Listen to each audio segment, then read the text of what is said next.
the countdown is officially on.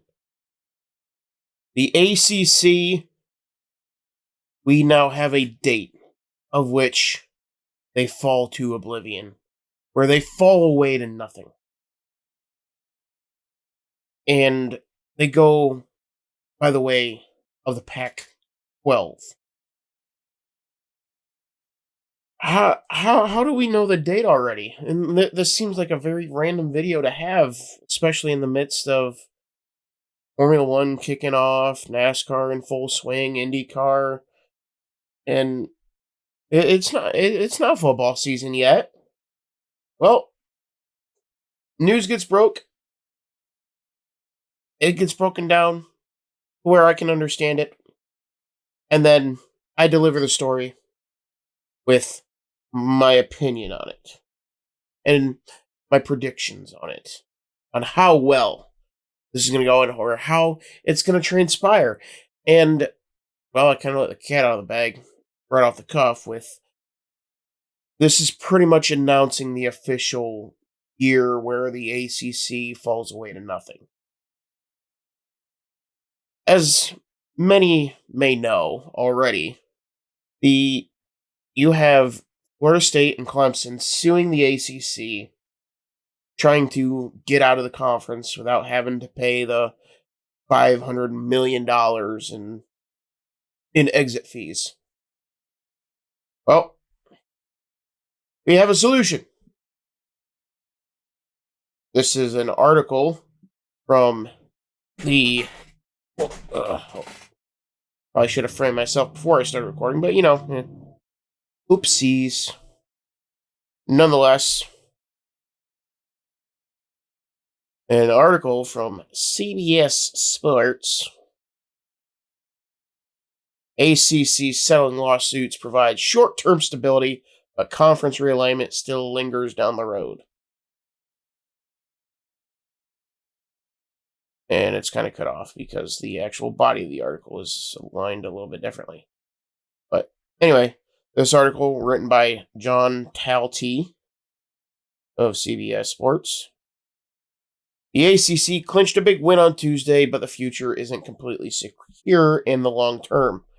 So here's the reality of this. Here's the reality.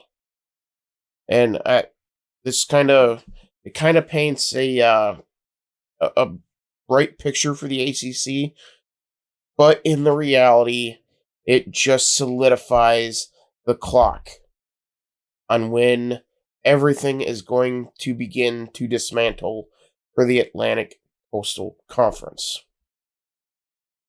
And when this game of musical chairs stops, there's going to be a lot of teams in the ACC that's going to be SOL. So, the lawsuit itself, the settlement pretty much, schools in the ACC, schools will be getting more money based on the TV ratings and if they're winning, what their record is. So, like the Clemsons, the Miamis who are actually winning and getting there, and Florida State outside of last year, they're winning, they're getting there, they're drawing eyes. They're going to be making comparative money to the SEC and the Big Ten. Now, yes, it's a good short-term solution that's going to help close that gap. However, this isn't the long-term solution because there isn't really a good long-term solution here other than the ACC getting trying to get a better TV deal with what is essentially a lesser product. The ACC is not the SEC. The ACC is not the Big Ten. They don't have the tradition. They don't have the deep-rooted traditions that the Big Ten has. They don't have the 5-star pseudo NFL teams the SEC has. And so they're not going to get the premium $1 billion deal from anybody. They're not going to get the money that is required to be able to keep up with the Ohio States, the Michigans, the Georgias, the Bamas, so on and so forth. Now, what's actually really interesting is, even with this with this renegotiation, Vanderbilt is still pulling in more than Florida State because of the conference that they're in. Now, this thing is going to go one of a few ways. So, the first way that it goes is the ACC begins to break up. Teams go off to the Big Ten and the SEC. And I'll get into that prediction here in a bit, but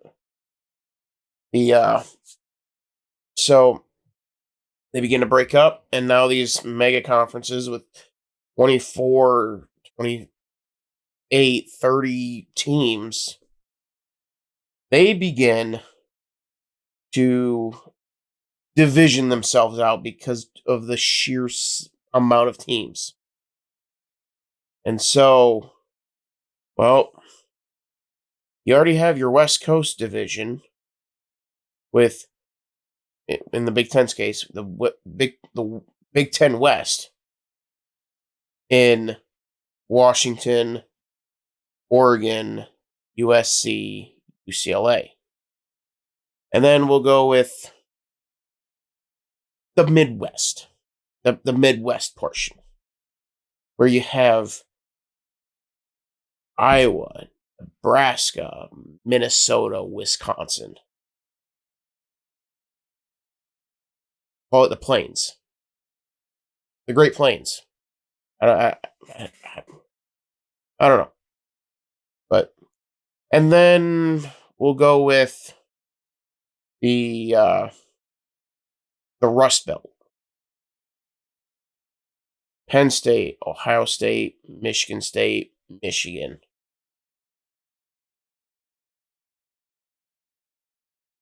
And then you have the Central Division. Indiana, Purdue, Northwestern Illinois. And then you have the East. You have Rutgers, Maryland. We'll say, for argument's sake, North Carolina, Duke. Just to be able to get that.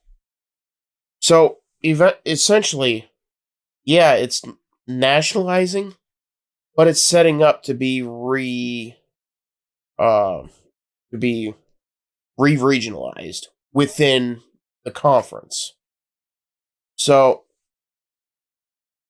we will end up getting back to the roots of college football. It's just gonna be a little bit different. But nonetheless, it is. I do like where college football is headed.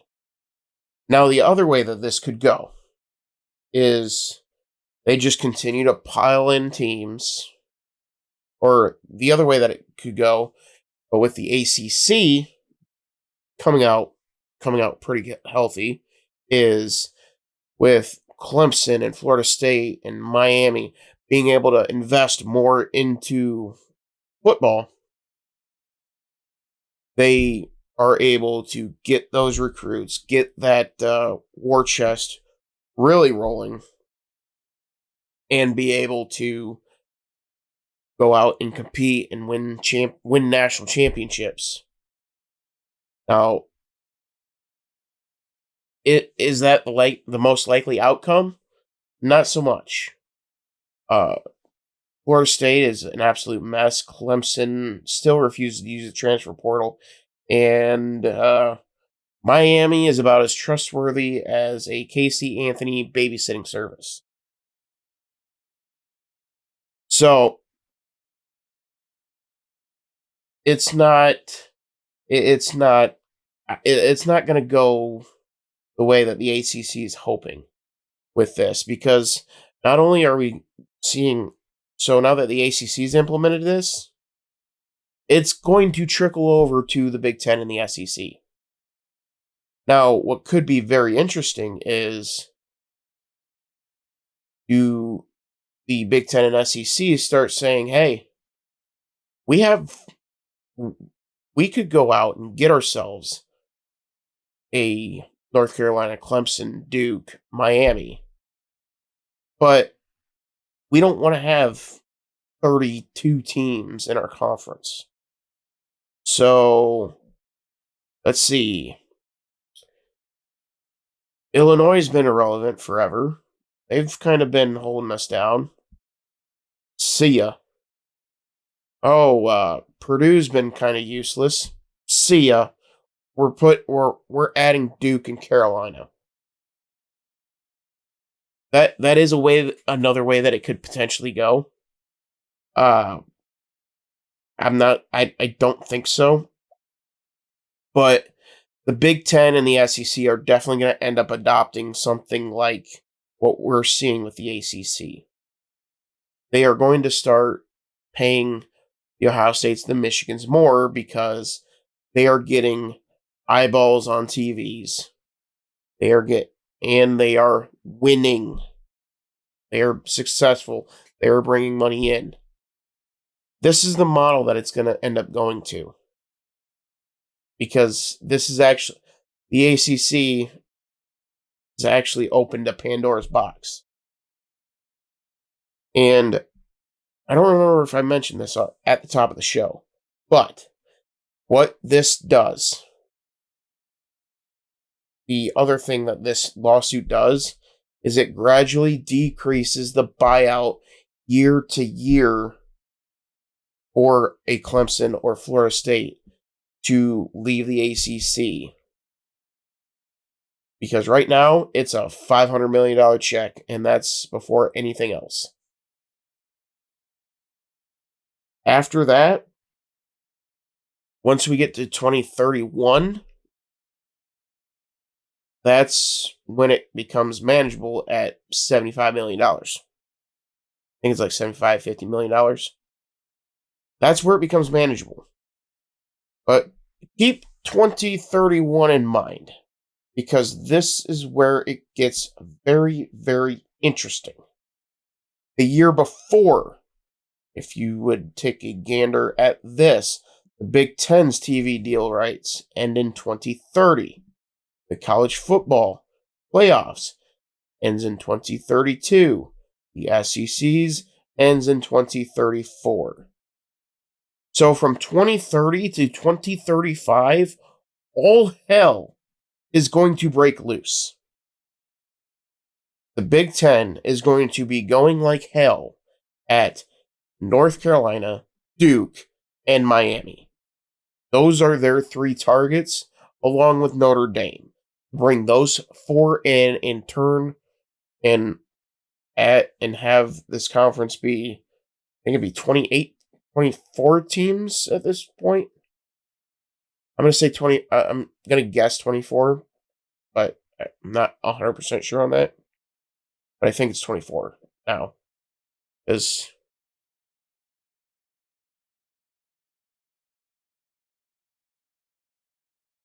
let's see, Nebraska made it 12. And then Maryland and Rutgers made it 14.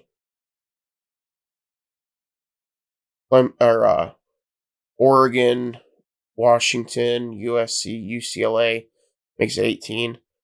So you throw in four more that come in, and this is all assumption. A North Carolina, Duke, Miami, and Notre Dame. So that brings us up to 18.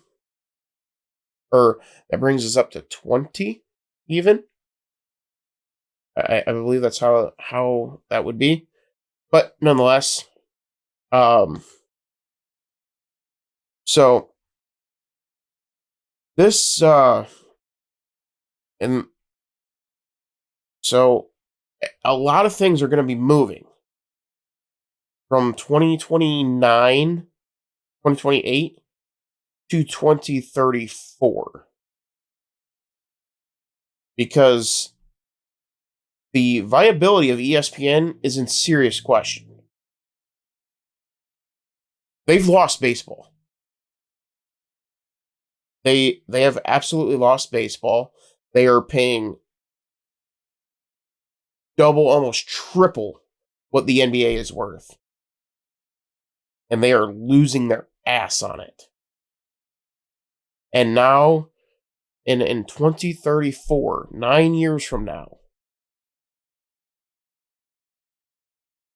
the SEC is back up for grabs, and it is going to be a multi-billion-dollar deal. The Big Ten worth $1 billion, like $1.1 billion.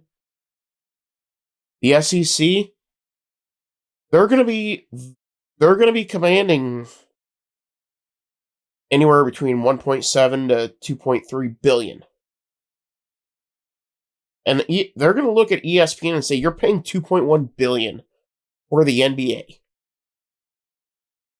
We're worth more than the NBA. And they are. And that's also opening up the college football playoff in 2032. They're also, the SEC is going to be looking at that and say, hey, we're a part of that. You don't give us the 2.4 billion that we're asking for. That's the only time you're going to get us. If you get the college football playoff, which that's not a promise. And who knows, by 2030, real players in the game and getting these rights are going to be the Amazons, the Netflixes, the Tubi. Who knows? But it's going to be one of those. It's going to be an absolute game changer, and we could actually legitimately see the harsh decline of ESPN finally bottom out if the SEC says, you know what? We're going to go and take NBC's deal, and we're going to be on Peacock. Or we're going to take Netflix's deal. They're offering us more.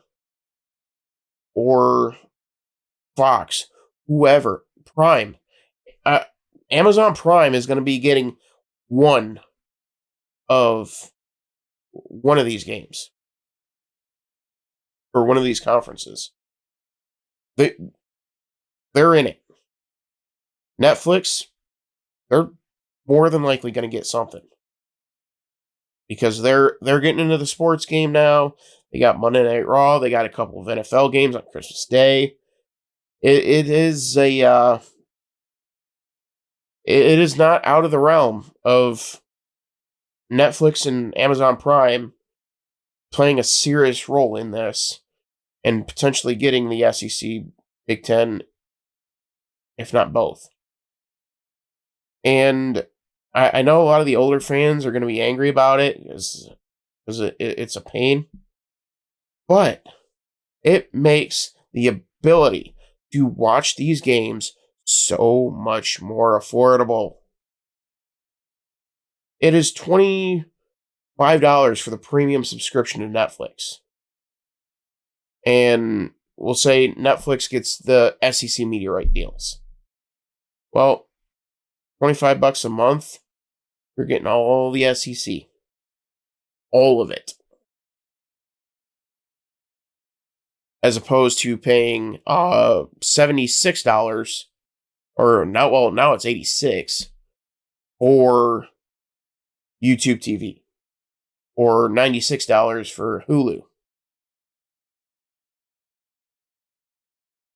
Yeah, that's pretty enticing. And then on top of that, like Netflix and Prime, they have good movies and shows as well. Like, I'm not gonna sit here and pretend like they're like all big and evil, and they have good content. They have some good stuff out. So they're like,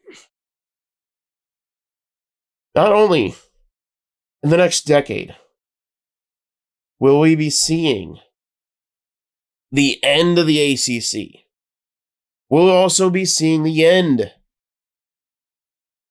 of ESPN. Clay Travis has been predicting this for a long, long time. Amazon is going to push the issue. Netflix is going to push the issue. Fox, NBC, CBS, they are going to be pushing the issue. And ESPN, with a lot of the awful deals that they've put together, that is a recipe for disaster. They have just had to cut baseball, and then a week later, Stephen A. Smith gets a $100 million deal. Like, where are the priorities? I mean, I haven't found Stephen A. Smith interesting since the First Take days with Skip Bayless. I really don't understand the $100 million deal. I mean, because the sports talk shows on ESPN, they don't sell anymore. Race baiting never sells. And yet, here we are, once again. ESPN refusing to listen to what the audience is screaming at.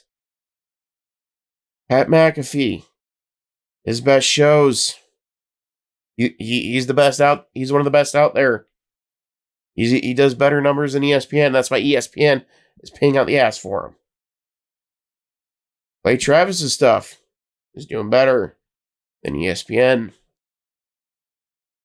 Fox Sports, Colin Cowherd, he's doing better than whatever's going on at ESPN. I mean, go to Josh Pate's Late Kick show on YouTube.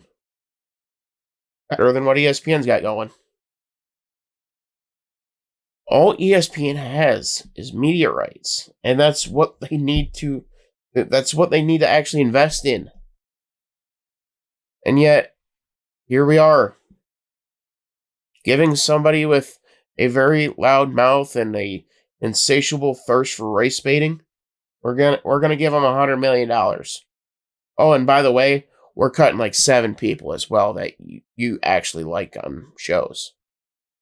Like, come on. You're telling me that Stephen A. Smith is that much more valuable than a Todd McShay, the only person at ESPN who is actually worth listening to when it comes to the draft? It ain't Mel Kiper, I can tell you that. Dude's a joke. There are very stupid people running ESPN right now. And they are running ESPN directly into the ground.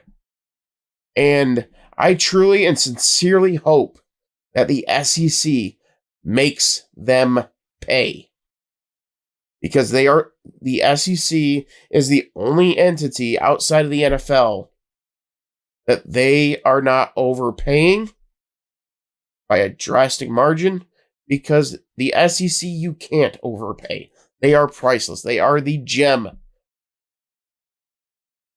And if the SEC says, hey, we're going to Amazon Prime, it's a better option for us. Screw you guys. Well, then all ESPN has is the Super Bowl, which they are paying $1.2 billion a year or something crazy like that. They are paying a lot of money for Monday Night Football and a Super Bowl every 4th year. So, I believe that's all that I have or yeah, so let's split the baby here. So I'm just gonna go with like the major teams in the ACC because I could really care less what happens with Wake Forest and schools like those.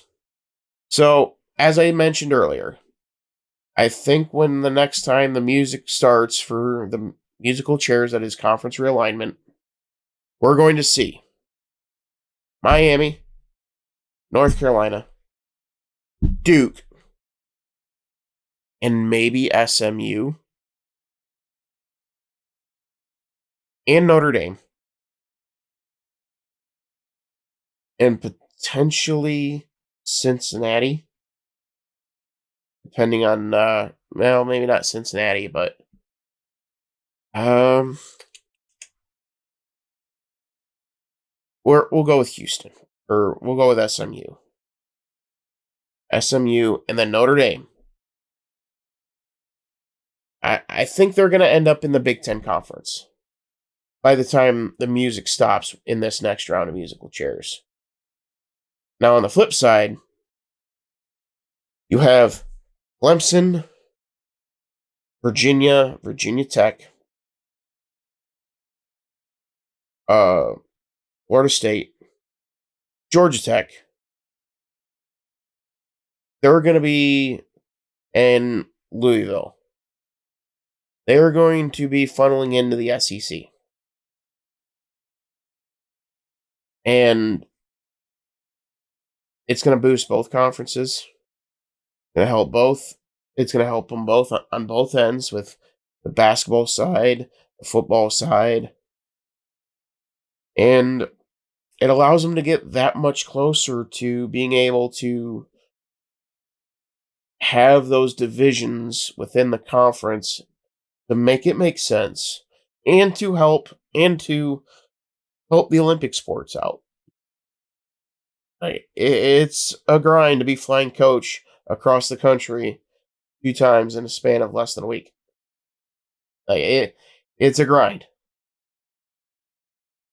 I haven't done it in that sort of fashion, but I've flown to Vegas and back, and yeah, it can mess with you for quite a while. But nonetheless, it's